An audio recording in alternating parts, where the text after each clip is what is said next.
Welcome back. और एक ये फ्रेज सुबह से ही हम यूज़ कर रहे हैं, सप्लाई चेन मैनेजमेंट। और ये आपने वैसे भी सुना होगा। तो सप्लाई चेन मैनेजमेंट क्या है पाकिस्तान में, इसका स्कोप क्या है, एक्चुअली इसको किस तरह से हम परसीव कर सकते हैं या कंसीव कर सकते हैं, इस पर बात करने के लिए मेहमान हमारे साथ मौजूद हैं डॉक्टर मुदस्सिर अहमद, जो कि खुद PhD हैं सप्लाई चेन मैनेजमेंट में। और ऑब्वियसली जब आपने इतनी रिसर्च की होती है और इतनी पढ़ाई की होती है किसी एक सब्जेक्ट के बारे में, तो आप वेल वर्स्ड होते हैं कि आप उसके बारे में ज़्यादा बता सकें। अस्सलाम वालेकुम, आपको खुशामदीद कहते हैं। कैसी हैं आप? मैं ठीक ठाक, थैंक यू। आप उम्मीद है खैरियत से हैं? बिल्कुल ज़बरदस्त। तो मैंने अपने इंट्रोडक्शन में ही सवाल कर लिया कि पहले आप हमें सप्लाई चेन के बारे में बताइए कि क्या है और क्या स्कोप है इसका पाकिस्तान में। ज़बरदस्त। तो आसान साल में जब फर्स्ट ये चीज़ें रखी हुई हैं, अपने सूट वगैरह जो भी पहने हुए हैं, तो इसको यहाँ तक पहुँचा कैसे? तो इसकी जो हम रॉ मटेरियल से स्टार्ट करेंगे, फॉर मैं टेक्सटाइल ले लेता हूँ फॉर एग्जांपल, तो उसको फिर आप स्पिनिंग मिल में लाना है, देन यार्न बनाना है, उसके बाद फिर आपने इसको मैन्युफैक्चर करना है, वीविंग करना है, then it goes to dyeing and printing, wholesale distribution and retail. तो इसकी जो पूरी मैनेजमेंट है, तो उसको इस दो चीज़ें हो रही होती है उसमें। इन्फॉर्मेशन को मैनेज करते हैं कि भाई डिमांड क्या है, सप्लाई क्या है, किससे लेना है, कितने का लेना है, तो दैट इन्फॉर्मेशन हम लोग मैनेज करते हैं। फिर उसके बाद हम फिजिकल मटेरियल को मैनेज करते हैं, मतलब ट्रांसपोर्टेशन आ जाता है उसमें, वेयर हाउसिंग आ जाती है, the whole logistics of it. तो ये हो गया दो फ्लो। उसके बाद the money flow, for example the customer has to pay to a distributor, उसने मैन्युफैक्चर को देना है, उसने फिर सप्लायर को देना है। तो ये जो पूरा काम है, इसलिए हम उसको मैनेज करते हैं। स्कोप कहाँ से आ गया? वो है कि जो पाकिस्तान जैसा मुल्क है और जो मैन्युफैक्चरिंग मुल्क हैं, जिनके पास आबादी ज़्यादा है, तो उनकी सबसे बड़ी जी आपने कैसे तरक्की करनी है कि जी आपने मैन्युफैक्चरिंग को अपने ऊपर लाना है, ठीक है, या एक्सपोर्ट आपने बढ़ानी है। सुनते होंगे एक्सपोर्ट बढ़ानी है, एक्सपोर्ट बढ़ानी है। जो एक्सपोर्ट बढ़ेगी कैसे? कि जब आपकी सब सप्लाई चेन स्मार्ट होगी, ठीक है, ताकि आप जो है आपके जो कंपटीशन तो हर जगह है, हमारा भी कंपटीशन है पड़ोसी मुल्क से, चाइना से। सो हमें चीज़ों को अपनी we have to produce better, faster, quicker and cheaper. वो हम जब कर पाएंगे कि जब हमारी सप्लाई चेन अच्छी होगी। इंडस्ट्री को पता ही है, यानी मैं कोई नई बात नहीं कर रहा, वो इंडस्ट्री को बिल्कुल पता है। उसके लिए उनको यंग मतलब सप्लाई चेन का जो प्रोफेशन है वो हमें एस्टेब्लिश करना है, क्योंकि अच्छा, मुझे एक बात बताइए, जैसे बड़े बड़े यूनिट्स हैं, फैब्रिक की अगर हम बात कर लें, हमारे पास बहुत सारे ब्रांड्स हैं, where and why would they needing the supply chain? क्योंकि उनकी अपनी मिल्स हैं, उनकी अपने ट्रक्स हैं, उनका अपना सारा काम है, उनकी अपनी लेबर है, वो खुद पेमेंट अपने अकाउंट डिपार्टमेंट से मैनेज करते हैं। तो सप्लाई चेन या जो यंग नौजवान जिसको आप मुखातिब कर रहे हैं, वो इस पूरे सिस्टम में कहाँ आता है? मतलब वो क्या कोई प्रोडक्ट लेके जाएगा उनके पास, कोई सिस्टम लेकर जाएगा उनके पास, वो क्या करेगा, कैसे फिट इन हो रहा है? दोनों चीज़ें एक्चुअली, प्रोडक्ट में भी कंट्रीब्यूशन है और सिस्टम में भी। कैसे? क्योंकि अपने इसकी हमारे एक्सपोर्टर्स की गारमेंट की मिसाल ली, सप्लाई चेन पहले फंक्शन नहीं होता था, जैसे सेल्स इस्टेब्लिश फंक्शन है या मार्केटिंग है या प्रोडक्शन है। तो अब ये समझ में आ गया कि अगर हमने आप कह रही है कि सब चीज़ लोकल अवेलेबल नहीं, क्योंकि टेक्सटाइल इंडस्ट्री की अगर बात करें, वो हैविली डिपेंडेंट है इम्पोर्ट से, हैविली डिपेंडेंट। और जब भी सुनने में आ रहा होगा आपका कि डॉलर महंगा हो गया, इम्पोर्ट नहीं कर सकते, क्यों? अगर इंपोर्ट नहीं करेंगे आप रॉ मटेरियल, ठीक है ना, कॉटन से नहीं बनते कपड़े, बाकी चीज़ें आपको मशीन्स चाहिए होती हैं, रॉ मटेरियल चाहिए होते हैं। तो अगर जो सप्लाई चेन हम लोग सबसे ज़्यादा कंट्रीब्यूट इस चीज़ में करते हैं कि आपने कहाँ से लेना है, सस्ते में लेना है और कॉस्ट इफेक्टिवली लेना है, और जितनी जल्दी आपने डिस्ट्रीब्यूट करना है विद इन द मुल्क और आउटसाइड। अगर हमने एक्सपोर्ट भी करना है ना, तो उसके भी बहुत सारे कॉम्प्लिकेशन हैं जो कि डॉक्यूमेंटेशन। तो अगर कोई बहुत सालों से बिजनेस कर रहा है और उसके लगे भंदे सप्लायर्स हैं बाहर से, तो और मुल्क की अपनी एक कंडीशन होती है, अगर आपके वो सप्लायर्स हैं, तो क्या आप सप्लाई चेन में उनको बेटर ऑप्शंस देंगे या किस तरह काम करेंगे? और वो आप पे क्यों डिपेंड करेंगे, यानी किसी पे भी क्यों डिपेंड करेंगे? और जिस तरह मुल्क के हालात थे, LCs वगैरह नहीं खुल रही थी, और उसमें जब सारी चीज़ें बंद हैं तो वो तो सबके लिए बंद है, उसमें सप्लाई चेन क्या करेगी आके? और हमने अभी फ्राइडे को एक इवेंट किया था, उसमें हमने जब कहीं क्राइसिस होता है ना, तो एक अपॉर्चुनिटी भी होती है, ठीक है।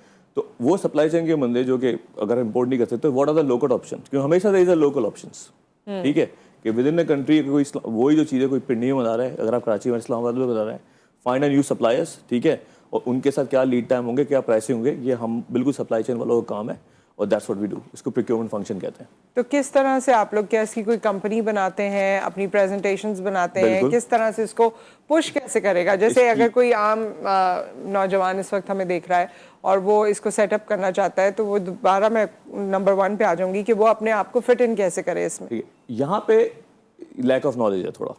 सप्लाई चेन अभी मेच्योर फंक्शन नहीं है, जो मैं बोलूँगा आपको। और हम जो SCM जो यहाँ पे आए हैं, जो हमारी कंपनी है, हमारा मेन मकसद ये है कि इसको अवेयरनेस आगे लानी है, ये लोगों को बताना है कि supply chain is a profession of choice, जिसमें बहुत ग्रोथ है और जॉब्स भी हैं।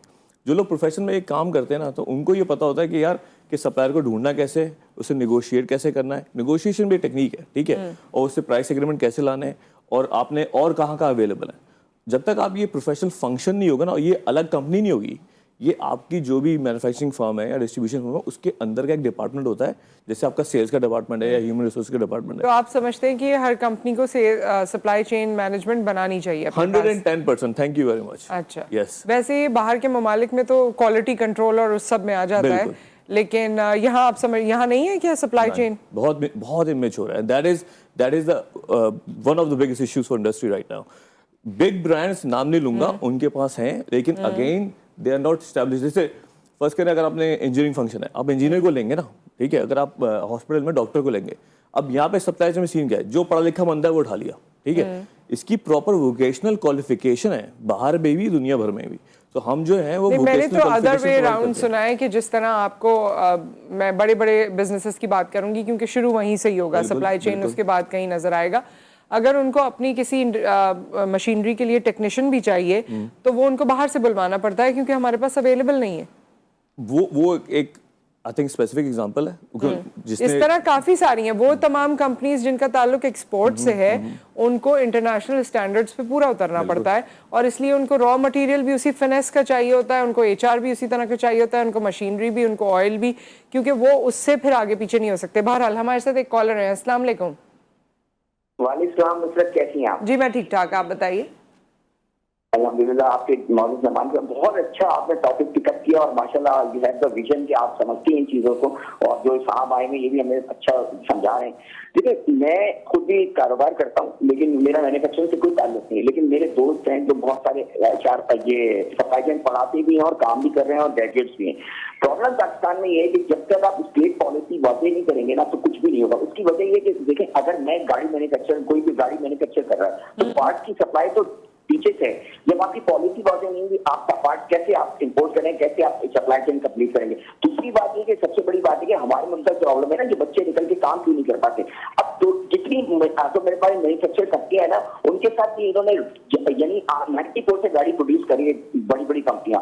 अब उनके साथ ये मतलब है कि आप 20% डिविजन एवरी ईयर, तो आज तक हम मैन्युफैक्चर रहे हैं, हम जो है ना हम यानी मैन्युफैक्चर नहीं बने। उसकी वजह है कि आपने वो डिलीशन प्रोग्राम पे अमल दरामद नहीं कराया।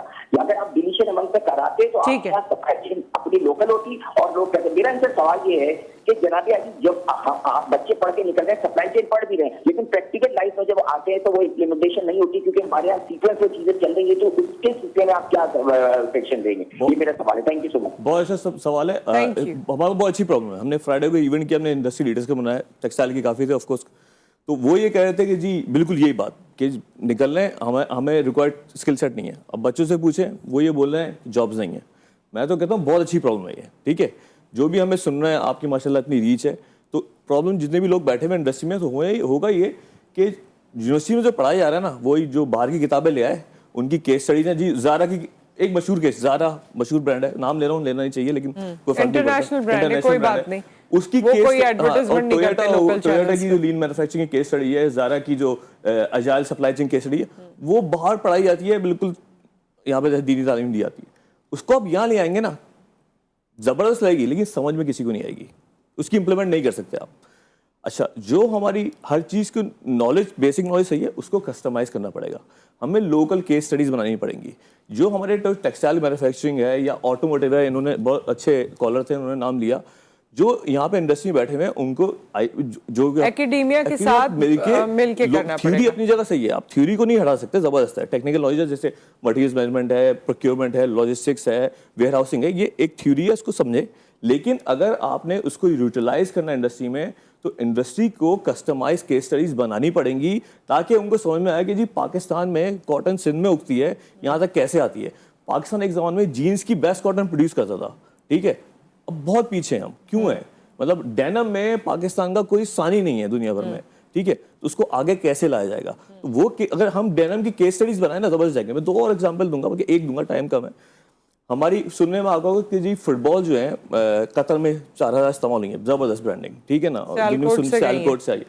किसी बंदे ने कभी आगे केस स्टडीज बनाई है कि why Sialkot is so good in manufacturing sports goods? उससे क्या होगा केस स्टडी बनाने से? जब वो आएंगी, डॉक्यूमेंट्री चलेंगी, आप भी बनाएंगे, अवेयरनेस बढ़ेगी, उनकी सप्लाई चेन बढ़ेगी, लोग प्रोफेशन आएंगे, ठीक है ना। उसमें पॉलिसीज की जो भाई ने बात करी, क्योंकि जो भी बड़े बड़े मुल्क मैन्युफैक्चरिंग में तरक्की करते हैं ना, उनके क्लस्टर्स बनते हैं, उनके इंडस्ट्री क्लस्टर्स बनते हैं, ठीक है। कि जो अगर टेक्सटाइल है तो उसके सारे सप्लायर आसपास ही होंगे।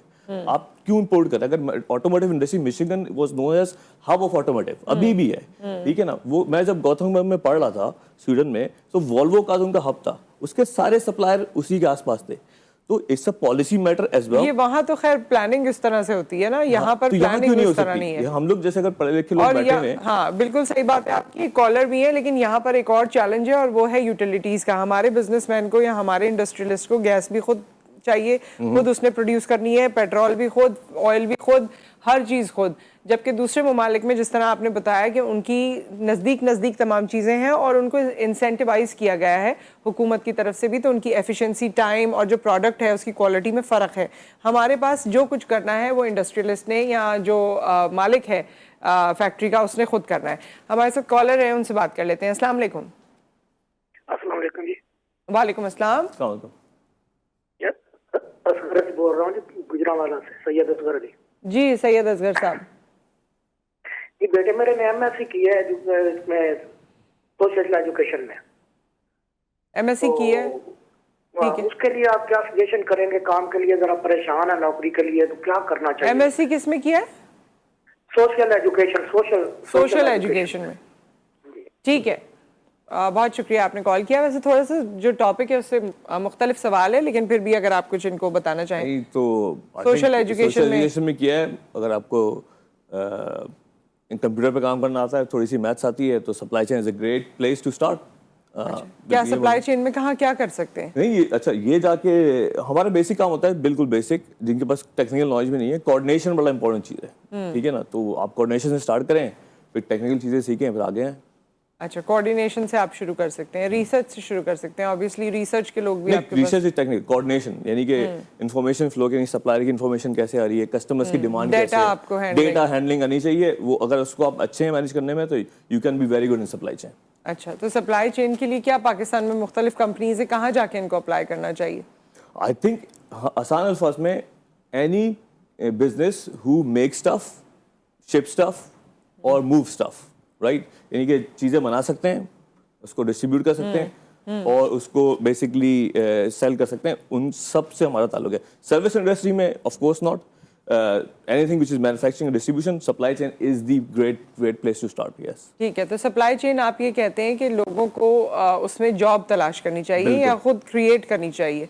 जॉब तलाश करनी भी चाहिए, बल्कि अभी मुझे सीवीज आते रहते हैं, लोग पूछ रहे हैं यार, अभी मुझे कल किसी से बात हुई, लाहौर में एक CPO साहब हैं, बड़ी कंपनी है, अगेन नाम नहीं लूँगा, या मुझे ये लड़के चाहिए। अब मैं कोई रिक्रूटमेंट काम नहीं करता, ठीक है। मेरा काम है प्रोफेशन को आगे बढ़ाना, उसकी तालीम को आगे बढ़ाना। जो हमारा SCM, जो हमने 40 कोर्सेज बनाए और हमने बिल्कुल लो कॉस्ट में बनाए। अगर फर्स्ट को कोई बंदा इसमें आना भी चाहता है ना, उससे मैं बोलूँगा कि बाहर की जो वही तालीम बहुत महंगी है, यहाँ के मास्टर्स भी बहुत महंगे हैं। हमने क्या किया है, बिल्कुल $39 में सारे कोर्सेज बना दिए हैं। आप आएँ, पे करें, उसको सीखें, और अवेलेबल है। हमने बहुत सारी चीज़ें फ्री भी बनाई हैं, उसको जाके आप इंटरव्यू के लिए जाएंगे। अगर आपका बेसिक एजुकेशन भी है, बैचलर्स भी है, तो उसका आपको इतनी टेक्निकल कॉम्पिटेंसी होगी कि आप स्टार्ट करियर कर सकते हैं।